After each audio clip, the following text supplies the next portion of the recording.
हर बार ना आयो यार। हेलो स्टूडेंट्स, की हाल चाल? सब बढ़िया? मैं भी बढ़िया, आप भी बढ़िया, ठीक है। उसके बाद आज है देखिए हम इस सेशन में बात करने वाले हैं क्लास 10th के हिंदी के बारे में। किसके बारे में? क्लास 10th के हिंदी के बारे में। तो हिंदी में भी कौन सा टॉपिक पढ़ने वाले हैं? देखिए हिंदी जो है वो अदर सब्जेक्ट की तरह 70 नंबर का भी आता है। कितने नंबर का आता है? 70 नंबर का। और 70 नंबर में 20 नंबर आपके ओएमआर हो जाते हैं और 50 नंबर आपके थ्योरिकल यानी वर्णनात्मक प्रश्न। तो इसमें आज हम बात करने वाले हैं, देखिए इसमें बात करने वाले हैं गद्यांश के बारे में और पद्यांश के बारे में। किसके बारे में? गद्यांश और पद्यांश के बारे में। अब देखिए हमारे जो बोर्ड पेपर होता है यानी आपका जो बोर्ड का पेपर क्लास 10 का आता है, कैसा आता है कि इसमें जो गद्यांश होते हैं वो भी 6 नंबर के होते हैं और पद्यांश भी 6 नंबर के होते हैं। ठीक, आपके 2 गद्यांश आएंगे यानी ऑप्शनल करके, ठीक, यानी अथवा करके आपके 2 गद्यांश रहेंगे और 2 पद्यांश रहेंगे अथवा करके। ठीक, तो गद्यांश आपके 6 नंबर का रहने वाला है जिसमें 2-2 नंबर के 3 प्रश्न रहेंगे गद्यांश में और 2-2 नंबर के 3 प्रश्न रहेंगे पद्यांश में। ठीक, इतना आप लोगों को समझ में आ रहा होगा। नहीं समझ में आ रहा तो वीडियो को थोड़ा पीछे कर लीजिएगा, अच्छे से समझ में आ जाएगा, कोई दिक्कत नहीं। अब इसके बाद हम बात करने वाले हैं क्लास 10th के गद्यांश व पद्यांश के बारे में। किसके बारे में? गद्यांश व पद्यांश। तो 6 नंबर का गद्यांश हो गया और 6 नंबर का पद्यांश हो गया। अब देखिए हम गद्यांश पद्यांश में कौन से इंपॉर्टेंट गद्यांश है, कौन से इंपॉर्टेंट पद्यांश है, इसकी हमने अभी कोई टॉपिक नहीं लाया, ये ना इसका कोई सेशन अभी लिए हैं। ठीक, आज हम बात करने वाले हैं इस थोड़े से मिनट के वीडियो में सिर्फ इसके कितने गद्यांश किसके चैप्टर के कौन कौन चैप्टर के पढ़ने वाले हैं, बस वही बात करेंगे। तो आप इधर से देखिए, पहले हम बात करने वाले गद्यांश के टॉपिक।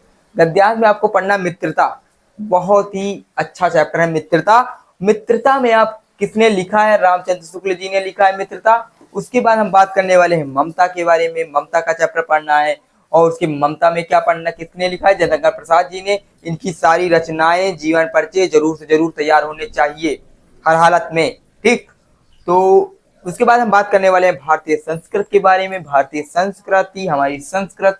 उसके बाद जिसे राजेंद्र प्रसाद जी ने लिखा है और इसके बाद आप बात करते हैं राजेंद्र प्रसाद जी ने लिखा। उसके बाद अजंता के बारे में बात करेंगे, अजंता के टॉपिक जिसे भगवत सरोपाध्याय जी ने लिखा है, ये पढ़ेंगे गद्यांश में। क्या लिखूं, पदम लाल पुन्नालाल बख्शी द्वारा लिखा गया क्या लिखूं। उसके बाद ये तू न गई मेरे मन से, ये वाला चैप्टर। उसके बाद तो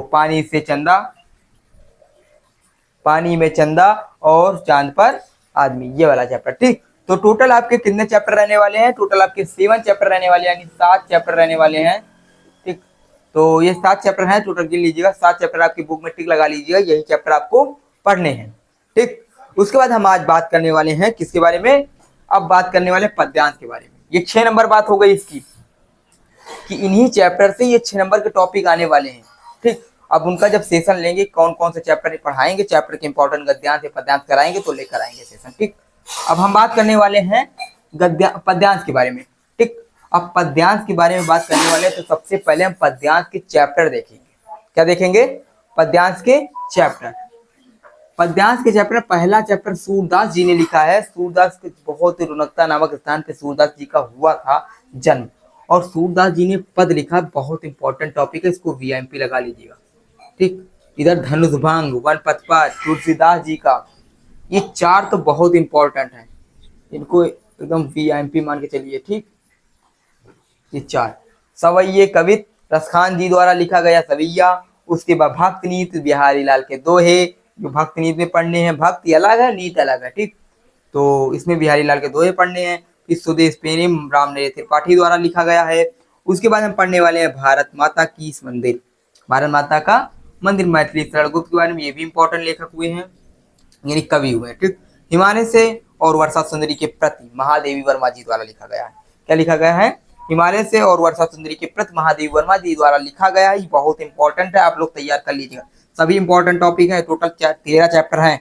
ठीक, चीटी चंद्र लोक में प्रथम बार, चीटी चंद्र लोक में प्रथम बार सुमित्रा नंदन पंत द्वारा ये लिखा गया है। उसके बाद हम बात करते हैं पुष्प की अभिलाषा, मैं वो माखन लाल चतुर्वेदी जी द्वारा लिखा गया। इसी में कहते हैं माखन लाल चतुर्वेदी जी कि चाह नहीं मैं सुरबाला के गहनों में गूथा जाऊं, चाह नहीं मैं सुरबाला के गहनों में गूथा जाऊं। बस यही वाला टॉपिक है कि मुझे इस बात की चाह नहीं है कि मैं, अब आगे हम जब चैप्टर पढ़ाएंगे तो आप लोग को डिटेल में समझा देंगे। ठीक, उसके बाद झांसी की रानी समाज पर, बहुत इंपॉर्टेंट। झांसी की रानी, आप मर्दाना झांसी रानी देखी हो ना, वही झांसी की रानी समाधि पर इस चैप्टर सुमित्रा कुमारी चौहान एक महिला लेखक कवि हुई है, कवित्री हुई है, जिन्होंने झांसी की रानी के बारे में वर्णन किया है। इस चैप्टर में हम पढ़ेंगे डिटेल में। उसके बाद बात करते हैं भाषा एकमात्र अनंत है। उसके बाद युग जंगल, ठीक, युवा जंगल, सॉरी, युवा जंगल बात करेंगे, किसके द्वारा लिखा गया? अशोक वाजपेयी, अशोक वाजपेयी द्वारा युवा जंगल लिखा गया। उसके बाद नीचे देख सकते हैं हल्दी घाटी, श्याम नारायण पांडे द्वारा लिखा गया है, ये भी पढ़ना है। और नदी केशव केदारनाथ द्वारा, ठीक। तो टोटल 13 चैप्टर हमको गद्यांश पद्यांश में पढ़ने हैं। टोटल कितने चैप्टर रहने वाले हैं इधर? 7 चैप्टर रहने वाले हैं गद्यांश में। तो 12 नंबर का खेला करना है मात्र 1-2 सेशन में, ठीक। तो हम इम्पोर्टेंट सेशन ले आएंगे, बस आपको पूरा निचोड़ कराएंगे महामैराथन में, ठीक। आप लोग हमसे जुड़े रहिए बस। उसके बाद कहते नहीं कि हर मुश्किल का हल होगा, आज नहीं तो कल होगा, ठीक।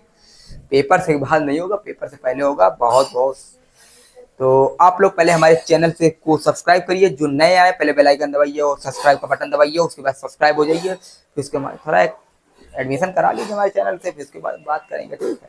तो आप लोग चैनल सब्सक्राइब करके हमारे चैनल से जुड़ जाएं। उसके बाद अच्छे से तैयार करने के लिए चैनल को सब्सक्राइब करें, लाइक करें, कमेंट करें। फिर मिलते हैं अगले सेशन के साथ। जय हिंद, जय भारत, लव।